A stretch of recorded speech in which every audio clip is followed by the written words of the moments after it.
Hello साथियों, नमस्कार। एक ऑनलाइन क्लास में आपका हार्दिक स्वागत है। अजय सर आप लोगों के बीच अपने टीजीटी पीजीटी आर्ट यानी कला से संबंधित साथियों महत्वपूर्ण वीडियो पे प्रश्न किया हूँ। जो वीडियो है इसमें आपको जो प्रश्न मिलेंगे साथियों 40 महत्वपूर्ण क्वेश्चन आपको मिलेंगे जो एग्जाम की दृष्टि से न बहुत ही महत्वपूर्ण होंगे और हेल्पफुल साबित होंगे नए साल के दौर में साथियों।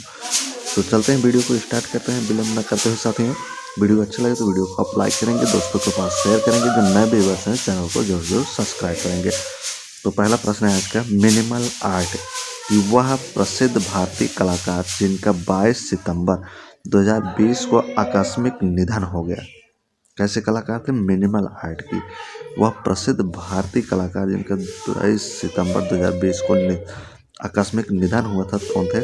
सीमा घुरैया, निवेदित कुंडेर, शिल्पी झा, अंजना त्रिपाठी।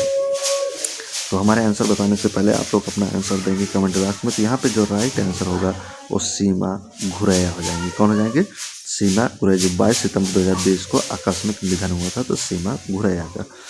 युवा रविंद्रनाथ क्या कर रहा है? युवा रविंद्रनाथ रंगीन पेस्टल किसके द्वारा बनाया गया पोर्ट्रेट है? समरेंद्रनाथ टैगोर द्वारा, अवनीनाथ टैगोर द्वारा, नंदलाल बोस द्वारा, यामिनी राय द्वारा। युवा रविंद्रनाथ ये रंगीन पोस्टर है, तो किसके द्वारा बनाया गया साथियों? ये अवनीनाथ टैगोर के द्वारा बनाया गया है। अगला है आपका, रविंद्र संगीत के रचनाकार कौन है? रविंद्र संगीत के रचनाकार कौन? रविंद्र जैन है, महादेव वर्मा है, रविंद्र टैगोर है, महात्मा गांधी है। तो रविंद्र संगीत के जो रचनाकार हैं साथियों तो रविंद्रनाथ टैगोर हैं। 1958 ईस्वी में गोरखपुर विश्वविद्यालय के ललित कला विभाग में अध्यक्ष के पद पर नियुक्त हुए असित कुमार हल्दर, छितेंद्र मजूमदार, डीपी धुलिया, रामचंद्र शुक्ल ने। तो 1958 ईस्वी में गोरखपुर विश्वविद्यालय के ललित कला विभाग में अध्यक्ष के पद पर नियुक्त हुए। तो कौन नियुक्त हुए थे साथियों? तो डीपी धुलिया। कौन? डीपी धुलिया। मन मयूर क्या कर रहा है? मन मयूर वास्प किसमें बना है? वास्प में। किसकी रचना थी? रवि वर्मा की, बद्रीनाथ आर्य की, डॉक्टर श्याम बिहारी अग्रवाल या राजेंद्र प्रसाद। मन मयूर। तो ये मन मयूर रचना किसकी हो जाएगी साथियों? कमेंट करते रहिए आप लोग। तो ये बद्रीनाथ आर्य की रचना थी। वह विख्यात चित्रकार जो अपने जीवन के अंतिम समय में कुष्ठ रोग का शिकार हो गया था, तो कौन था? पाल गंगा, गगननाथ टैगोर, अमिता शेरगिल, रामकिंकर बैग। तो कुष्ठ रोग का शिकार कौन हुए थे साथियों इसमें से? तो पाल गंगा थे। पाल गंगा जो थे ये इन्हें कुष्ठ रोग हो गया था अपने जीवन के अंतिम समय में। पाल गंगा की कला के आधार बने, तो पाल गंगा के कला के आधार बने ताहिती द्वीप के आदिवासी, अफ्रीकी आदिवासी, भारत की मुंडा जनजाति या कोई नहीं। तो 7 नंबर देखिए, तो पाल गंगा की जो कला के आधार बने तो ताहिती द्वीप के आदिवासी हो जाएंगे। तो फर्स्ट वाला आंसर जिन लोगों ने लगाया उनको बिल्कुल करेक्ट आंसर है। अमिता शेरगिल की कला पर किस प्रसिद्ध यूरोपीय चित्रकार का प्रभाव था?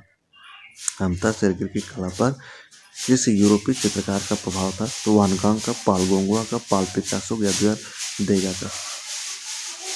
तो किसका था अमिता शेरगिल के ऊपर प्रभाव? तो पाल गंगा का प्रभाव था अमिता शेरगिल के ऊपर।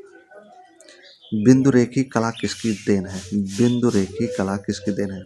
रमेश चक्रवर्ती, बिरेंडे, यामिनी राय या रजा। तो बिंदु रेखी कला तो किसकी देन हो जाएगी साथियों? तो रमेंद्र चक्रवर्ती की।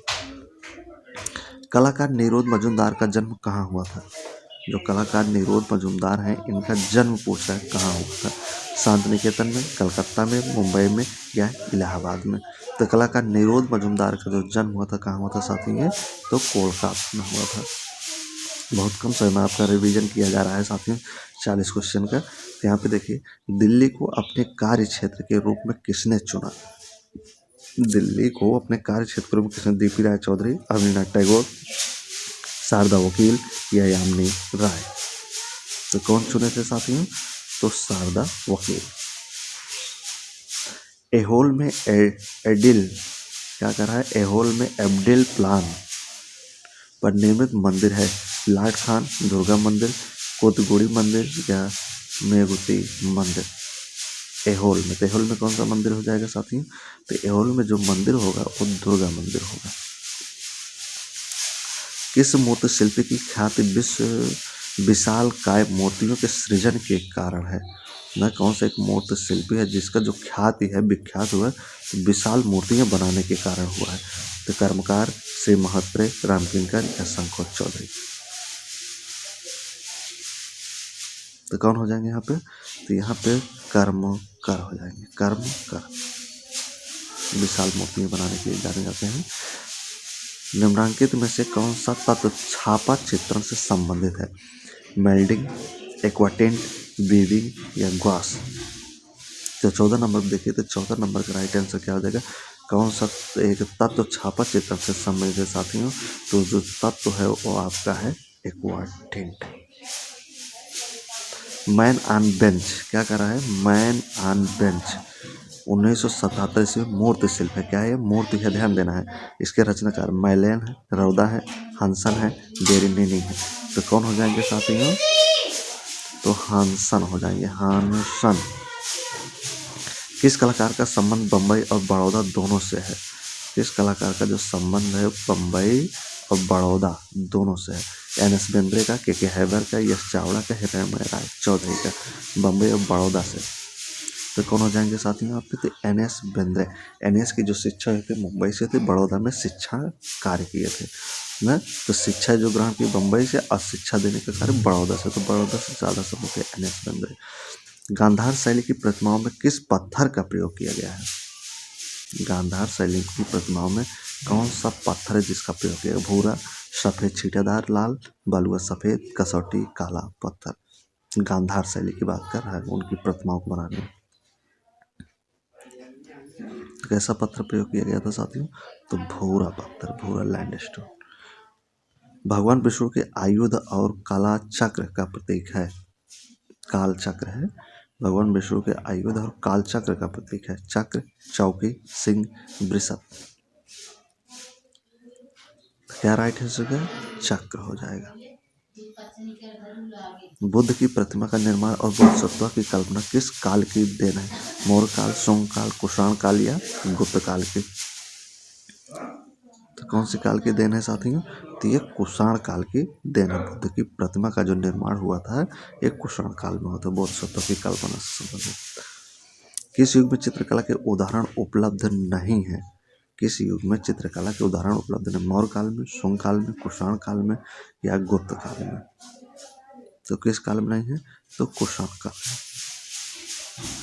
सज्जे पर बैठा कबूतर, छज्जे पर बैठा कबूतर का जोड़ा ये कहाँ चित्रित है? अजंता बाग में, सिंगेरिया में या सित्तन वासु में? छज्जे पर बैठा कबूतर का जोड़ा कहाँ से मिला था साथियों? ये बाघ गुफा से मिला था। कहाँ से मिला था? तो बाघ गुफा से मिला था। संदर्भ देव सभा, संदर्भ देव सभा नामक चित्र प्राप्त होता है बाघ से, बादामी से, सितनवासल से या एलोरा से? तो 22 का देखिए, 22 का जो राइट आंसर हो जाएगा ना, संदर्भ देव सभा नामक जो चित्र बना हुआ है तो ये बादामी से मिला हुआ है। एलोरा गुफाओं का प्राचीन नाम क्या है? जो एलोरा गुफा है इसका प्राचीन नाम, पुराना नाम बेरुल, अजिष्ठा, कल्याण या सुधर्मा? एलोरा गुफा, एलोरा का प्राचीन नाम क्या हो जाएगा? क्या नाम होगा साथी? तो यहाँ पे बेरुल होगा। एलोरा के किस मंदिर को रंगमहल कहते हैं? एलोरा का कौन सा मंदिर है जिसे रंगमहल के नाम से जाना? कैलाश, लंकेश्वर, इंद्रसभा या गणेश?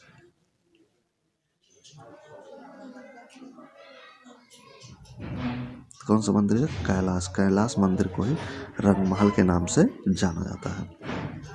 एलोरा गुफाओं का निर्माण हुआ था, एलोरा गुफाओं का निर्माण हुआ था 8वीं सदी, 7वीं सदी के अंत, 9वीं सदी के 10वीं सदी में। तो एलोरा गुफाओं का जो निर्माण हुआ था कब हुआ था इसका निर्माण?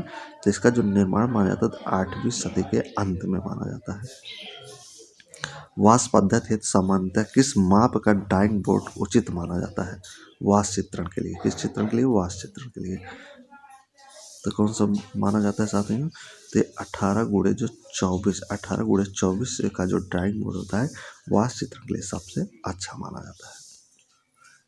हरमन जैक्स 20वीं शताब्दी के प्रमुख इलस्ट्रियस डिजाइनरों में से एक हैं जो इस क्षेत्र में विशेषज्ञ हैं। पोस्टर के लिए, टाइपोग्राफी के लिए, सबवे, एडवर्टाइजिंग, डिजिटल एक्सप्रेशनिज्म के लिए।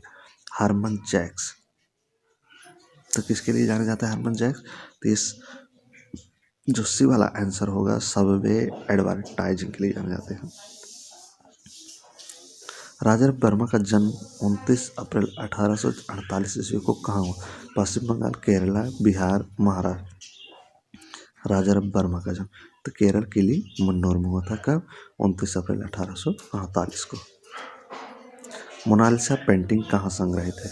मोनालिसा पेंटिंग कहाँ पे संग्रहित है? Museum the Louvre, Orsay museum, museum the Quai Branly, museum Rodin. तो कहाँ पे सुरक्षित है मोनालिसा की painting? Museum the Louvre, Paris में। लखनऊ में नगर महापालिका गैलरी की स्थापना कब हुई थी? लखनऊ में नगर महापालिका गैलरी की स्थापना कब? 1949, 1940, 1962, 1954। तो कब हुई थी साथियों? लखनऊ में नगर महापालिका की स्थापना जो थी 1954 को हुई थी। ऐतिहासिक विक्टोरिया पब्लिक हॉल कहाँ पे स्थित है? कोलकाता में, चेन्नई में, मुंबई में, कोलकाता में।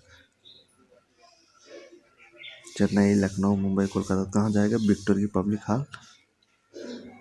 कहाँ पे था? ये चेन्नई में है। फड़ लोक कला किसका एक रूप है? फड़ लोक कला किसका एक रूप? मधुबनी, कालीघाट, पुरुलिया या भीलवाड़ा। तो भीलवाड़ा से समझ, फड़ लोक कला राजस्थान के भीलवाड़ा से। राष्ट्रीय संग्रहालय नई दिल्ली की स्थापना कब हुई थी? 1949, 1954, 1960, 1980। राष्ट्रीय संग्रहालय नई दिल्ली की स्थापना कब हुई थी साथियों? 1949 में। अग्रसेन की बावली पुरातात्विक स्थल कहाँ स्थित है? अहमदाबाद में, दिल्ली में, मुंबई में या हैदराबाद। अग्रसेन की बावली तो कहाँ पे है साथियों ये? तो ये जो है आपका दिल्ली में है। दुनिया का सबसे बड़ा संग्रहालय है। दुनिया का सबसे बड़ा संग्रहालय राष्ट्रीय संग्रहालय नई दिल्ली, लूव्र संग्रहालय पेरिस, स्टेट हर्मिटेज संग्रहालय सेंट पीटर्सबर्ग, राष्ट्रीय संग्रहालय चीन। तो दुनिया का जो सबसे बड़ा संग्रहालय है वो आपका कहाँ है? तो लूव्र संग्रहालय पेरिस में है। कहाँ पे है? लूव्र संग्रहालय पेरिस में।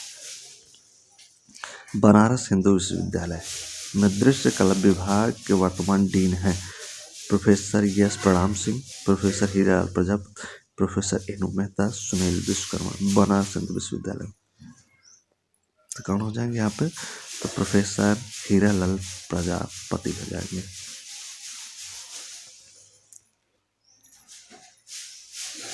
मैं भारत की सर्वप्रथम महिला चित्रकार जिन्हें पश्चिमी शैली की कला सीखने का अवसर मिला था। ना सर्वप्रथम पहला महिला चित्रकार है जिन्हें पश्चिमी शैली की, कौन सी शैली की? पश्चिमी शैली अवसर। अमृता शेरगिल, नसरीन मोहम्मदी, जरीना हाशमी या भारती खेर। तो कौन हो जाएंगे साथी यहाँ पे? तो अमृता शेरगिल, तो जिन्हें पश्चिमी शैली की कला सीखने का अवसर मिला था तो अमृता शेरगिल को। हैदराबाद तेलंगाना में स्थित चार मीनार का वास्तुकार कौन था? चार मीनार का वास्तुकार कहाँ था? तो चार मीनार है कहाँ? तो हैदराबाद में। मीर मोमिन अस्त्रवदी, मीराक मिर्जा गयास, उस्ताद अहमद लाहौरी या मीर अब्दुल करीम। कौन हो जाएंगे यहाँ पे? कौन बनेंगे राइट आंसर? तो यहाँ पे मीर मोमिन अस्त्रवदी हो जाएंगे। अगला है पुनर्जागरण के प्रारंभिक दौर में किसने पेंटिंग में परिप्रेक्ष्य के साथ शुरुआती प्रयोग किया? पुनर्जागरण के प्रारंभिक दौर में किसने पेंटिंग में परिप्रेक्ष्य के साथ शुरुआती प्रयोग किया? पालो चल्लो, जियत्तो, मैसिचियो या बेत्तीचेल्ली। तो कौन हो जाएंगे साथी यहाँ पे? तो मैसिचियो हो जाएंगे। कौन हो जाएंगे? पुनर्जागरण के प्रारंभिक दौर में किसने पेंटिंग में परिप्रेक्ष्य के साथ शुरुआती प्रयोग किया था? तो मैसिचियो थे। राष्ट्रीय पुस्तकालय कोलकाता क्या कर रहा है? राष्ट्रीय पुस्तकालय कोलकाता जिसे पहले इंपीरियल लाइब्रेरी के नाम से जाना जाता था, यह स्थापना कब हुई थी? 1850 में, 1950 में, 1891 में या 1954 में। कि आज का आखिरी और लास्ट क्वेश्चन है साथियों। तो राष्ट्रीय पुस्तकालय कोलकाता, जिसे इंपीरियल लाइब्रेरी के नाम से जाना जाता है, तो इसकी स्थापना पूछ रहा है कब हुआ था। तो इसकी जो स्थापना हुई थी तो 1891 में हुई थी। कब हुई थी? तो 1891 में। तो ये रहे साथियों आज के 40 महत्वपूर्ण क्वेश्चन। उम्मीद है कि सारे प्रश्न आप लोग को अच्छी तरीके से समझ में आएंगे, आप भी अच्छे से लर्न भी कर रहे हैं साथियों। तो एग्जाम की दृष्टि से वेरी वेरी मोस्ट ये प्रश्न है साथियों। तो वीडियो अगर आप लोगों को अच्छा लगा तो वीडियो को आप लाइक करेंगे साथियों, दोस्तों के पास शेयर करेंगे साथियों, ठीक। जो नए व्यूअर्स हैं चैनल को जरूर जरूर सब्सक्राइब कीजिए। तो लेता हूँ इजाज़त, दीजिए विदाई। जब तक नेक्स्ट वीडियो आप लोग के बीच लेके आऊँगा तब तक के लिए बहुत बहुत धन्यवाद साथियों।